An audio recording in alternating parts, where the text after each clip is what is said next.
Welcome to Evolving Into Her.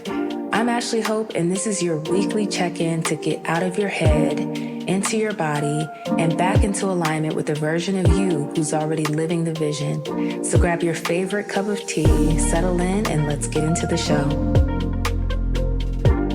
Hey girl, hey, welcome back to Evolving Into Her. And before we get into today's episode, I just want to pause and say this loud and clear, okay? Because over here we celebrate all milestones. We celebrate the humble beginnings. Evolving Into Her is on track to hit 1,000 downloads, either today or tomorrow. We're very, very close. And we're not even 2 full weeks in yet. And just for context, most new podcasts take 3 to 6 months to reach that kind of momentum, to reach 1,000 downloads, but we're already here. Okay.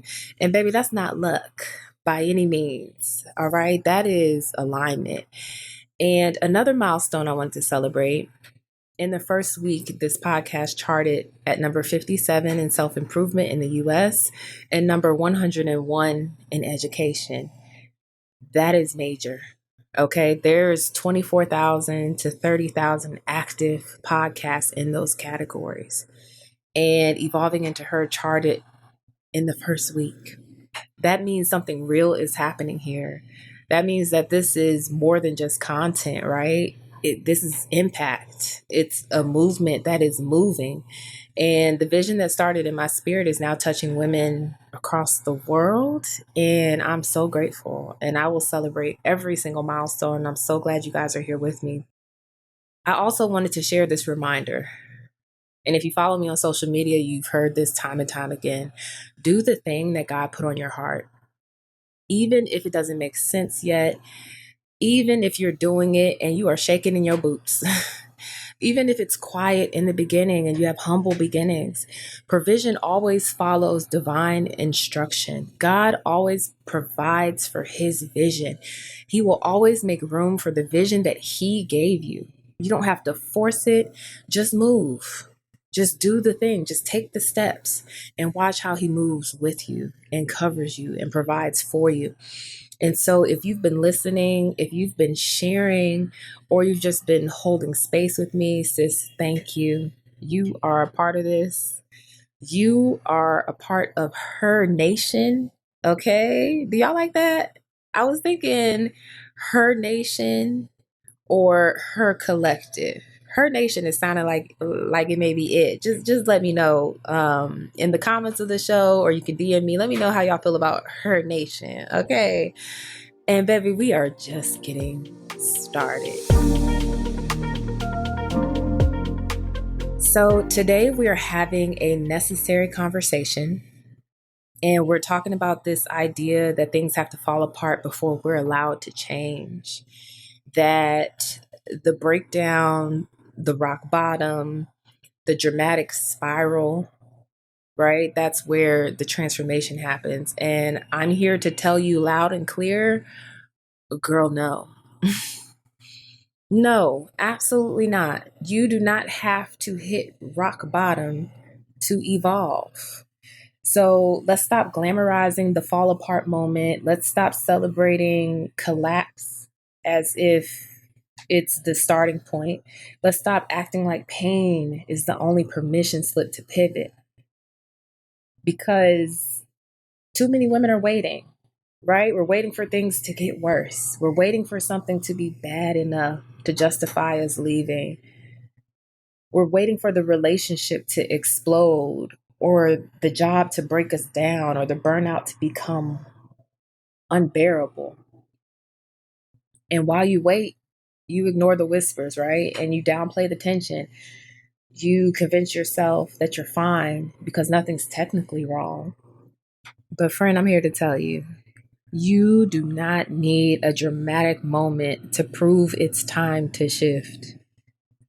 You don't need your life to blow up for you to start moving differently. You don't need to fall apart to start over. Friend, you just got to pay attention, right? Sometimes life will throw you pebbles, little nudges, subtle signs. It'll be the gut feeling. It'll be that growing irritation. It'll be the restlessness that won't go away. It'll be the way you dread the thing you used to tolerate. That's the moment to tune in, right? That's the time to pay attention. That's where the real shift begins. Not at rock bottom, baby, like right here where you're hearing the whispers. But the problem is that we ignore the pebbles. And we're conditioned to wait for the boulder, to wait for the dramatic proof, to wait until we're crying in the car, we're sick to our stomach, we're overwhelmed with anxiety, we're completely burnt out before we finally give ourselves permission to say, this is not working for me anymore. And friend, I don't care what they tell you, that is not strength. That is not strength. It is not admirable. That is survival. And we don't have to live like that anymore. You're allowed to move before the fallout. You're allowed to pivot when you feel the nudge, not just when the floor caves in on you, right? So let's stop calling it brave only when it looks messy and painful. It's brave to shift early. It's brave to listen before it gets loud and life is screaming at you. It's brave to choose peace over performance. And so let's bring this to earth for a second because I know how I can be, right? I can hear a word, I can feel convicted, I can feel inspired, but then I'm like, okay, girl, but now what? What do I do with this? And maybe you're the same. So I want to offer you a few real ways that this can look in your life. And this isn't advice, there's no homework. This is just some gentle suggestions, some things for you to pay attention to in case you're feeling that nudge to shift, but you're not sure where to start. And with anything that I share, as always, take what resonates, leave what doesn't. I love to say, take the meat, spit the bones. You don't have to do it all. You don't have to do it perfectly. But even if one of these helps you move differently this week, that's more than enough. So, number one, check in with your body. So much of my work is helping women get out of their heads, right? Get out of the cycles of rumination and intellectualizing and overanalyzing, overthinking, and bring that down into your bodies. Your bodies carry so much wisdom. And most of us were never taught how to live in our bodies, right? We were taught to be logical. We were taught to be efficient. We were taught to keep it moving, okay? And we learned how to perform. We learned how to push. We learned how to get through the day, but not really how to feel. And so we stay in our heads and we analyze and we second guess and we talk ourselves out of what we already know because ultimately that's safer than trusting your body's signals. But your body will always tell you the truth. Your body will always tell you the truth, even when your mind wants to keep the peace. So start noticing how your body reacts throughout the day, right? Do your shoulders tense when a certain topic comes up? Do you feel your chest tighten before your workday starts? Does your jaw clench in that relationship you may have been questioning? That's not nothing, friend. That's not a fluke. That's your body waving a flag. Baby, a red flag, okay? And instead of overriding it or trying to explain it away, just try pausing. And this is where the embodiment begins. And it's in those small moments where you choose to feel instead of forcing outcomes, where you choose to be present. And I always encourage the women I work with to come back to the body, to check in before checking out, because your body remembers, your body keeps score. It knows what safety feels like, right? It knows what off feels like too. And I want you to start trusting that and ask yourself, where am I still moving through the day without checking in? Where have I gotten used to ignoring what my body is trying to say to me? And the more you notice, the more you reclaim. And the more you reclaim, the more you heal, the more you heal, the more you evolve. Okay. And number two, get honest about what you're tolerating. We love to talk about what's toxic or what's obviously broken, but what about the stuff that's just draining? What about the relationship that isn't necessarily falling apart, but it hasn't felt good in months, maybe even years? What about the job that pays the bills but leaves your spirit depleted? Or the commitment you said yes to out of guilt, and now you resent every time it shows up on your calendar, right? This is the kind of stuff that builds slowly, that slowly chips away at you without causing a scene. And you keep going through the motions because it's familiar, right? Because no one else sees a problem, because it's not quote unquote that bad. But just because you can carry it doesn't mean that you should, friend. It doesn't mean that you have to. So take a step back and ask yourself, what am I tolerating that's quietly draining my life force energy, that's draining my spirit? Number 3, ask yourself what you've normalized. Because sometimes the problem isn't what's wrong, it's what you've accepted as normal. Like always being the dependable one while your own needs go ignored. Like that is ghetto. We're not doing that no more. Especially my sisters who are eldest daughters, who the strong friends, baby. You need reciprocal relationships, okay? This also looks like apologizing for resting. It looks like working twice as hard just to feel safe.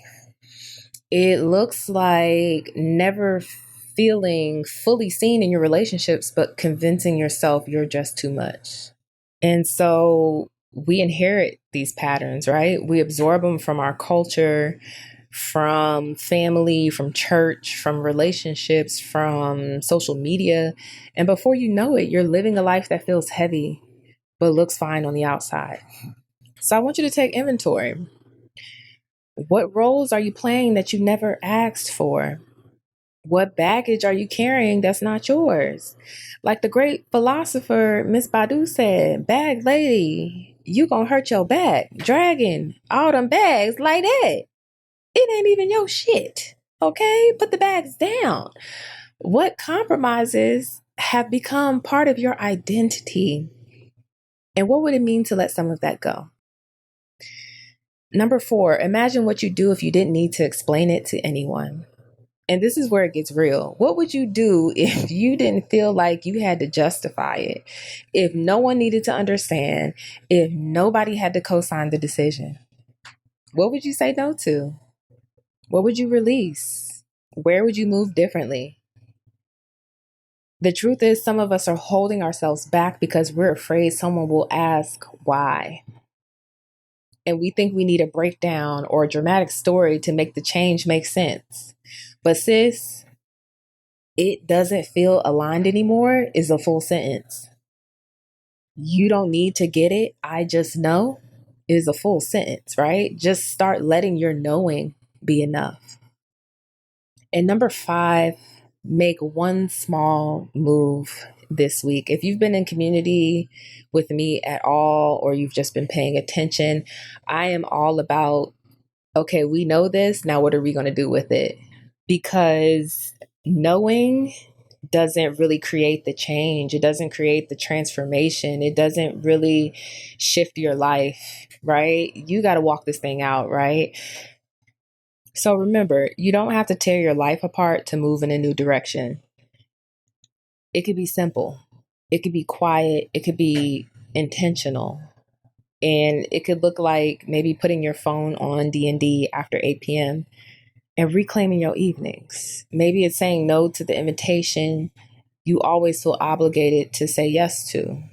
Maybe it's finally admitting that the thing you've been pushing through is done, right? That season is done and it's okay to put it down. Maybe it's booking the therapy session.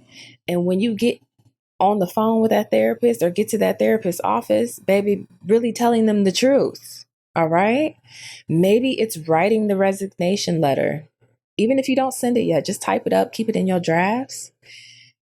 Telling someone the truth about how you feel. And you don't have to do this with aggression.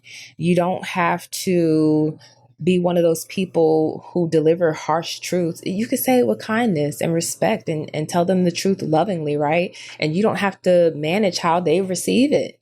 You don't have to manage how they process their emotions. You get it out, and that's your job. That's all you have to do. So just know you don't have to shift everything overnight. You just have to prove to yourself that you're willing to move. that you trust your knowing, your inner knowing enough to take action, even if it's small. Small moves change everything, okay? Because they remind you that you have choice. Baby, you have choice, and that choice is where your power lives. So, friend, remember, you don't need a master plan to honor your evolution. You don't need some dramatic turning point or some breakdown to prove that it's time to evolve and to choose differently. You just need to start choosing yourself in the little ways every single day. Show up for your current self, show up for your future self. And the more you practice honoring those nudges, the easier it becomes to trust your inner guidance. And the more you start choosing alignment early on, the less you need life to force your hand. And baby, if you wait until life force your hand, life will drag you by your edges, okay?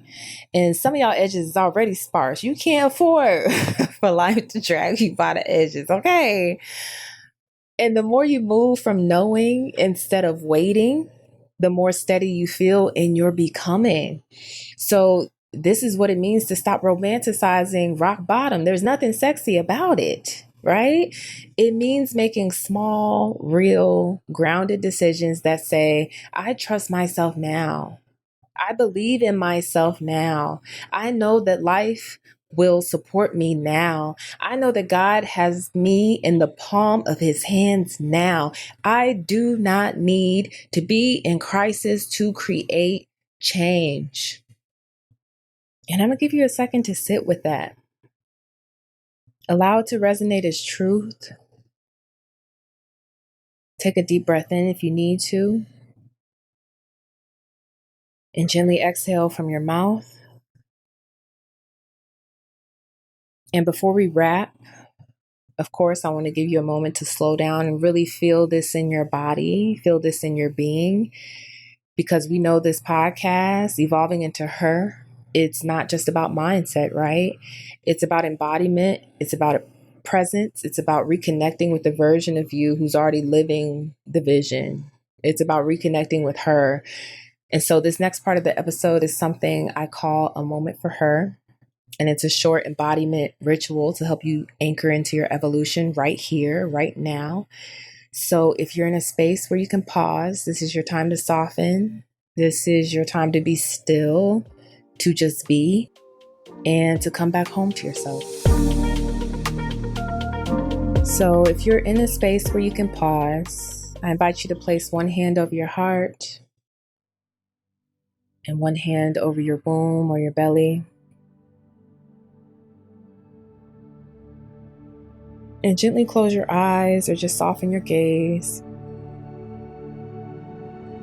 And take a deep breath in. Pause at the top for a second. And exhale slowly and gently through your mouth. And friend, just let your body talk to you. Let your body feel safe. Let your body feel like home. And just allow yourself to be still long enough to hear what's been trying to speak to you, what's been trying to come to the surface. And you can repeat after me in your mind or out loud.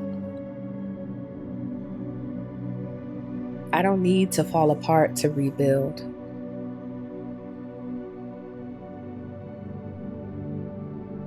I trust what I feel. I trust myself.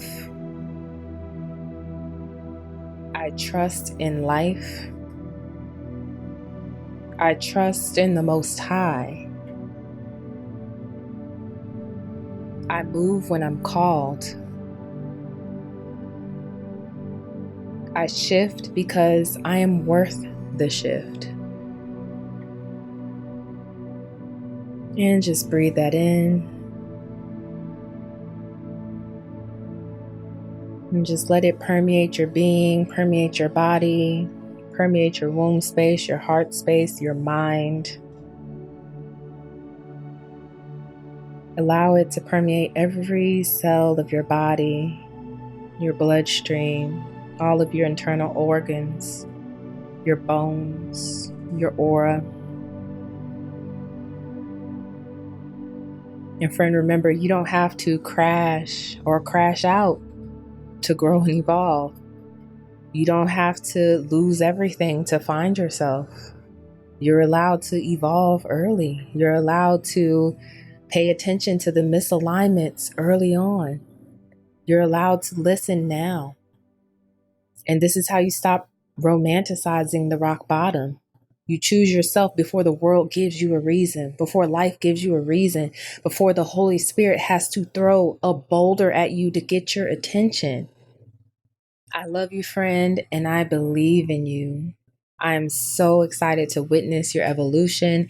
And if this episode resonated with you, please don't keep it to yourself. Send it to your homegirl, your friend, your cousin, your mama, your sister, your group chat.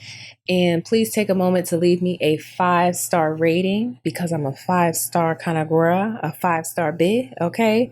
And please leave me a review so this work can reach more women who need it. Until next time, stay devoted to your evolution.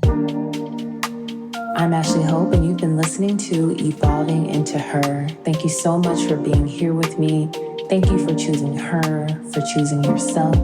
And until next time, stay in devotion to your becoming.